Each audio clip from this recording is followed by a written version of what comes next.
আসসালামু আলাইকুম সবাইকে। আসলে পহেলা বৈশাখ নামে কোনো অনুষ্ঠান নেই। এটা সম্রাট আকবর একটা ফসলি শণ নামে একটি শণ তৈরি করেছিলেন। যেটা আসলে কর দেওয়ার জন্য একটা মানে কর আদায়ের একটা শণ সে তৈরি করেছিল। যখন ভালো ফসল আদায় হতো তখন কৃষক যাতে মানে ভালোভাবে তার করটা আদায় করটা দিতে পারে। না হলে এটাকে জন্য মানে হিজরি সনের সাথে সৌর সন মিলিয়ে সে একটি ফসলি সন তৈরি করেছিল কৃষকদের কর যাতে ভালোমতো দিতে পারে এবং ফসল বেশি হওয়ার সময় ওই সময় যেহেতু সমস্যা হয় না যে করটা দিয়ে ফেলতে পারে, অন্য সময় তো ফসল এত ভালো হয় না, কাজে কর দিতে সমস্যা হয়। তো সেইটাকে একদল এটাকে একদম মঙ্গল শোভাযাত্রা বানিয়ে একদম হ্যান ত্যান করে ফেলছে। মঙ্গল শোভাযাত্রা ইসলামে নাই।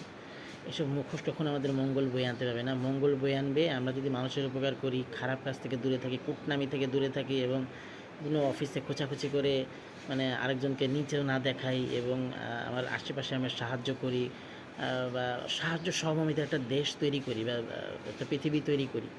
ঠিক আছে, ও বিপদে পড়ছে একটা হেল্প করি, এটা না করে কুটনামি করে আরও ওকে নিচে দেখানোর চেষ্টা করি এবং দেখা গেল যে আমি একলা খেয়ে আছি বা আমার পাশের যে প্রতিবেশী আছে তাই ভালো কিছু রান্না হলে দেওয়া, অথবা ইসলামিক আইন অনুযায়ী চলা, যেটা মুসলমানদের জন্য মানে ভালো বা স্বীকৃত। পয়লা বৈশাখের নামে দেখা যায় অনেক ছেলে মেয়ে আজে বাজে কাজ করে বেড়াচ্ছে, ডেটিং ফেটিং করে আরও মঙ্গলের জায়গায় অমঙ্গল করছে। আসলে মুসলমান ধর্মে এই ধরনের কোনো মুখোশ না। আমি পয়লা বৈশাখে পয়লা বৈশাখের আসলে এরকম কোনো দিন, এটা তো কর আদায়ের জন্য সম্রাট আকবর তৈরি করেছিলেন, এখন তো এটা ওভাবে নেই। তারপর আবার এই পান্তা ইলিশ যেটা 2000 সালে তৈরি করছে, সেটা 1000 বছরের বাঙালি উৎসব বানায় রাখছে। এবং যে মঙ্গল শোভাযাত্রা সেটা 1985 সালে যশোরে স্বৈরাচারের বিরুদ্ধে তৈরি করা হয়েছে, বের হয়েছিল এবং 1989 সালে ঢাকা ইউনিভার্সিটি চারুকলা ইনস্টিটিউট স্বৈরাচারের বিরুদ্ধে একটা র্যালি তৈরি করেছিল। এটা 1000 বছরের হইল কীভাবে? আর পান্তা ইলিশ তো সম্রাট আকবরের যুগে দেওয়া হতো না, তখন কর দেওয়ার পরে তাদেরকে মিষ্টি মুখ করানো হতো বা পান দেওয়া হতো। তো ওইখান থেকে ওইটাকে একদম একদল এটা এমন একটা অবস্থা করছে, একদম উৎসবে পরিণত করে ফেলছে। তো আমি বলবো যে, আর তাছাড়া দেখা যায় যে এই পয়লা বৈশাখের নামে অনেকে আকাম কাম করে বেড়াচ্ছে একদম, এটা আসলে এটাকে কোনোভাবেই আসলে অনুষ্ঠান হিসেবে আমার মনে হয় না। জোর করে কোনো অনুষ্ঠান আমাদের হবেও না। আর এত গরম, আমি একবার গিয়েছিলাম, এত গরম বাবারে বাবা, আমি আর জীবনেও ওইখানে যাইনি। প্রচণ্ড রকম গরম লাগে। আসলে যে জিনিসটা আমাদের সংস্কৃতিতে নেই সেটা আমরা কেন ধারণ করব?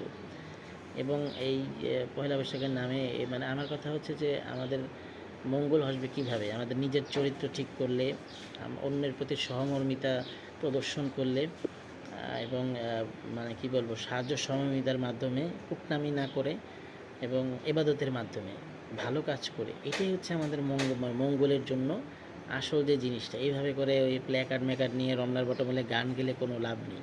এটা একদল আসলে কি দেশকে কোন দিকে নিতে চায় আল্লাহ জানে। এবং অনেকজন বলে যে মোল্লার কোনো কথা নাই, মোল্লা এখানে আসবে কেন? কিছু দূর বলতেছে মোল্লারা কোনো কথাই নেই, এটা ইসলাম ধর্মে নেই। মঙ্গল শোভাযাত্রা দিয়ে কোনো বছর শুরু হয় না। বছর শুরু হয় কি নামাজের মাধ্যমে এবং আল্লাহ পাকের কাছে সাহায্য চাওয়ার মাধ্যমে, যে আল্লাহ পাক আমাদের খারাপ কাজ থেকে দূরে রাখো, ভালো কাজের মাধ্যমে। হ্যাঁ, যারা যাচ্ছেন তারা যান, তাদের সাথে আমার কোনো যারা ওই অন্য ধর্মের আছেন তাদের সাথে আমাদের কোনো ক্লাসেস নেই, আপনারা পালন করেন, সমস্যা নেই। কিন্তু মুসলমান ধর্মের যেহেতু এই জিনিসটা কোনো অনুষ্ঠান নয়, আরও উল্টা এটা একটা কী বলবো, আমরা সাহায্য যাবো আল্লাহর কাছে আমাদের ইবাদতের মাধ্যমে, ভালো কাজের মাধ্যমে, মানুষকে সাহায্য সহযোগিতা করে, কুটনামি না করে, চরিত্র ঠিক করে। আমরা ওই মুখোশ টুখোশ নিয়ে আসলে কোনো শোভাযাত্রা আমাদের মুসলমান ধর্মে নেই, আর আমরা এগুলো পালন করবো না। আর এই বেহেল্লাপান আমাদের মধ্যেও নেই, যেটা